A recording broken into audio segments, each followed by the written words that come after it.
आज मैं औरंगाबाद जिला के गो प्रखंड के गोपालपुर गांव में आया हूं।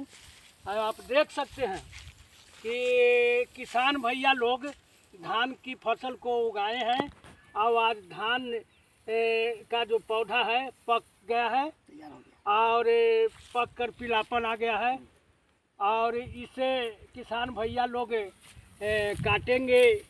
क्या करेंगे लगता है किसान भैया। कहाँ भैया? हाँ भैया, ये धान का फसल तो पक गया। पक गया भैया। आप इसे काटिएगा? आप काटेंगे भैया 2-4 दिन में। अच्छा, उसके बाद इसको ढोइएगा? उसको बाद में ढोएंगे। फिर दमाही कीजिएगा? नहीं सर, गाड़ी से झरवाता हूँ। अच्छा, उसके बाद धान निकलेगा? उसको बाद धान निकलेगा, अलग पुआल हो जाएगा अलग।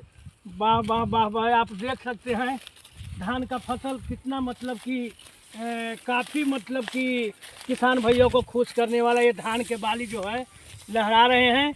और देखिए सब किसान भैया लोग पाँती लगाए हैं धान को काट कर और ये सब बोझा बांधे हैं और इन्हें खलिहान में ले जाएंगे। और मैं किसान भाइयों का बड़ा शुक्रगुजार हूँ कि इन्होंने बहुत मेहनत से इस धान के फसल को उगाए हैं। इसके लिए किसान भैया लोग को बहुत बहुत धन्यवाद, बहुत बहुत धन्यवाद।